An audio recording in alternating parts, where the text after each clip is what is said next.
Let's begin by asking, what is Triple P positive parenting? There are 5 key aspects to Triple P positive parenting that are important for families everywhere. Having a safe and interesting environment. Having a positive learning environment. Using assertive discipline. Setting realistic expectations and limits. And taking care of yourself as a parent. The first of these 5 key aspects of Triple P is to ensure teenagers are growing up in a safe but interesting environment.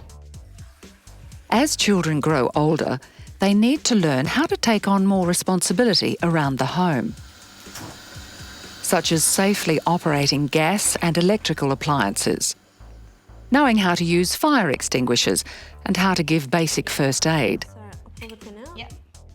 being competent when using sharp or dangerous equipment, and becoming familiar with car maintenance. These are all important skills teenagers need to be taught.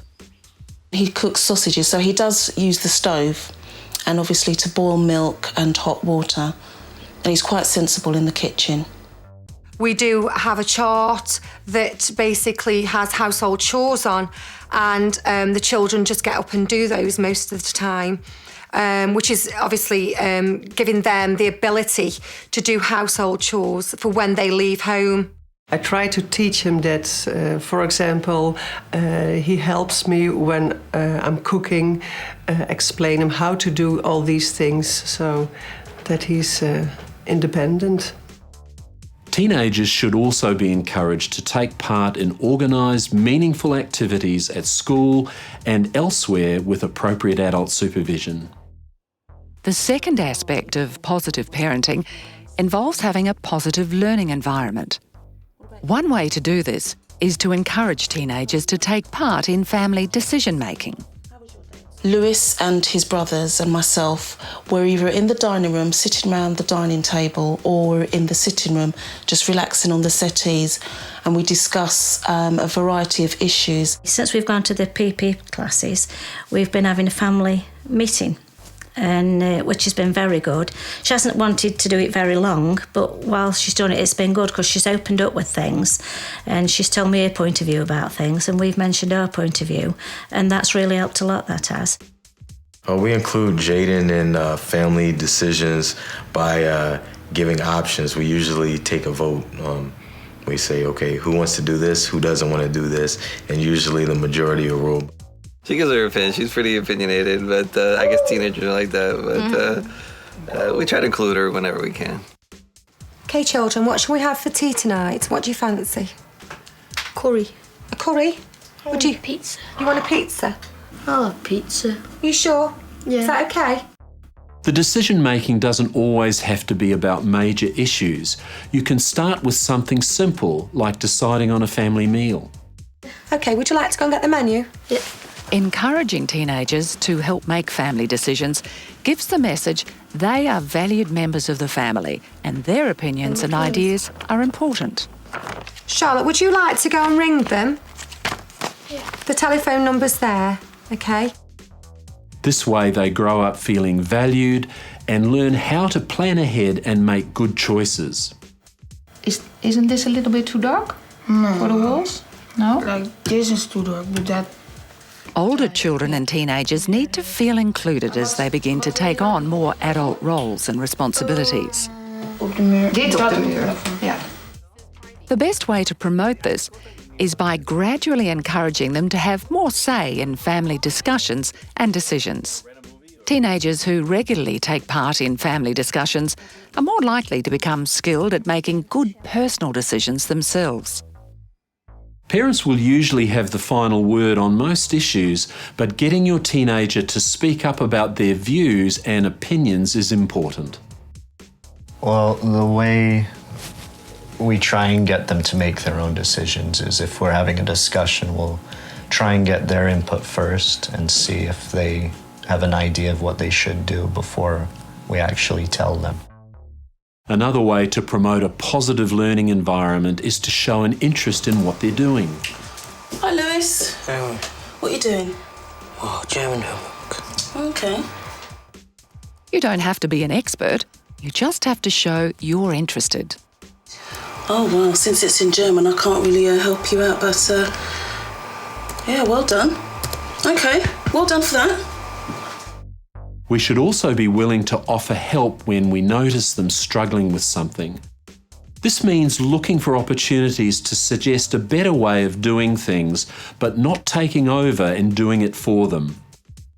Your approval and advice are still important, even as your children mature into the teenage years. Bruno, that shirt looks good on you. How did you think sports day went at your school?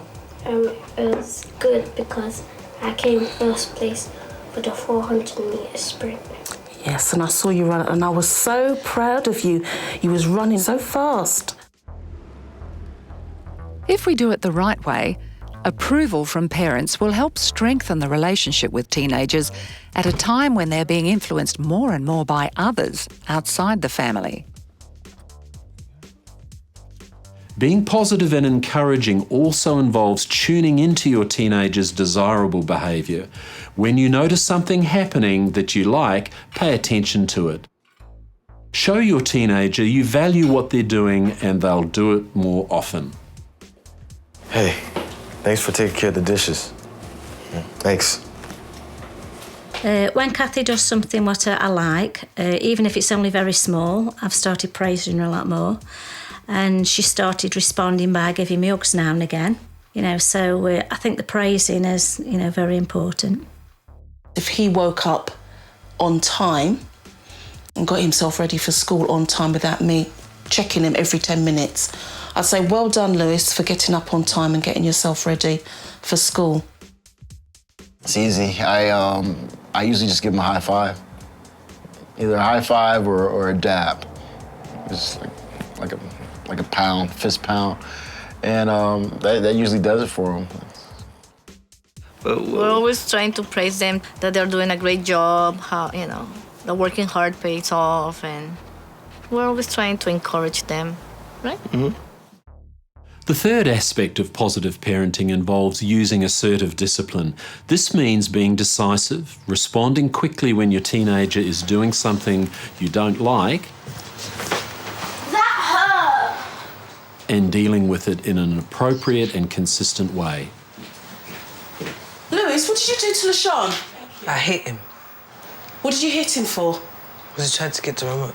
So you thought you should hit him? Leave the room, please, and go upstairs and stay in your bedroom until you calm down. As children grow into teenagers, it's important to involve them in negotiating what the rules and responsibilities will be, what extra privileges they can expect to enjoy in return for cooperating, and the consequences for not cooperating.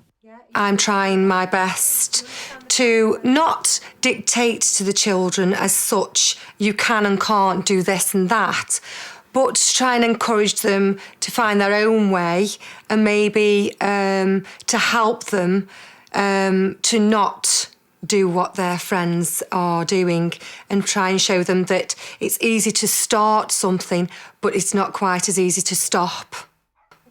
This often involves compromise, trying out new arrangements and making changes when required. Discussing what behaviour is expected, as well as the consequences for unacceptable behaviour, can reduce conflict by helping everyone to stay calm. The fourth aspect of positive parenting involves having realistic expectations. No two teenagers are the same, and they'll develop new skills and abilities at their own individual rate. Parents need to adjust their expectations and set limits to match. It's mainly them discovering their way and messing up and learning from their own mistakes. And as a parent, it's just steering them in the right direction, telling them right from wrong, and then just keeping composure when they do mess up. There are some rules which I expect from Seydou. For example, I want him to clean his own room. I want him to prepare his own breakfast. And when school is finished, I just want him to come home and not hang around in town. Parents' expectations depend a lot on what they consider appropriate for different ages. The onset of puberty will affect teenagers in different ways, and peer pressure may become a major issue.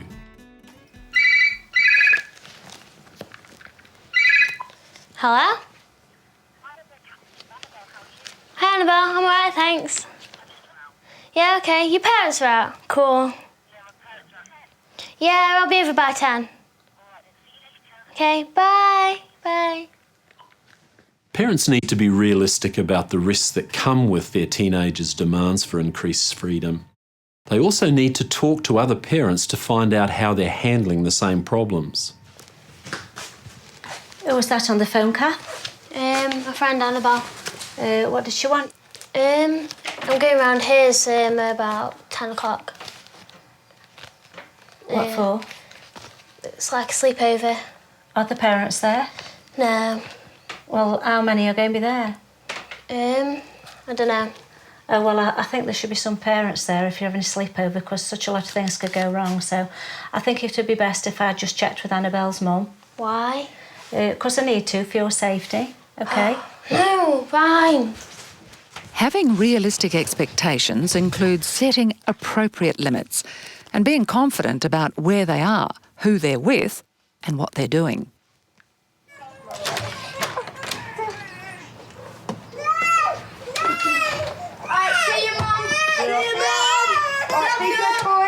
Listen, make sure you're back before it's dark. Yeah. If you're going anywhere else other than the park, come and tell me, let me know where you're going. Yeah, we'll come back when we're finished. Yeah. No later than 8 o'clock. Yeah. We'll come back at 7. Let me know if anything changes. I set ground rules. He has a particular time he's supposed to be in. He knows if he goes too far, he has to tell us where he's going to be at. Before Sadie was going out, we make agreements, and he sticks on these agreements. Sometimes he calls me. If I tell him you have to be home like this and this time, he also do these things. Parents also need to have realistic expectations of themselves. It's fine to want to be a good parent, but to aim to be a perfect parent is likely to lead to disappointment, frustration, and lots of hassles with your teenagers. So be realistic. Every parent makes mistakes, most mistakes are minor, and parents have to learn as they go. Yeah, I think mistakes we made with Kathy in the past was when she was smaller. And obviously with her being a grandchild, I think we spoiled her a lot. I was in the military for a while. I tried to raise him like a drill instructor, which I later found out is the absolute worst thing you can do. Okay. The final aspect of positive parenting is taking care of yourself. Parenting is much easier when our own needs as adults are being met. The only time that we have to ourselves really is when Kathy's at school. My husband and I will go out for lunch. She does go to foster carers once a month to give us a break, so we do something then. When Lewis goes out, that's when I find time. So if he goes out from 1 hour to 2 hours, 3 hours, that's my time to just chill out. So I can either watch the television, watch my own favourite programme, so we're not fighting with the remote, or just peace and quiet in the home, really. Finding time for yourself is really difficult, but you have to. Just having half an hour to yourself at some point in the day is important, because you're still a person at the end of the day, you're not just a mum. Yeah, we don't have a lot of time for each other, and whether you got to cook dinner, or even if you buy dinner and then if there's homework, you got to put them to bed, and by the time there's many times that we plan, it's like once the kids are in bed, and then we fall asleep, Yes, it's like we're out. We have needs for intimacy, for friendship, for privacy, and for a break from children.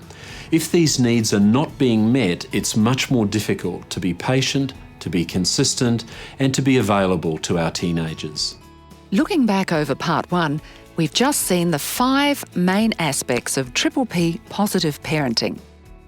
Having a safe and interesting environment. Having a positive learning environment. Using assertive discipline. Setting realistic expectations and limits.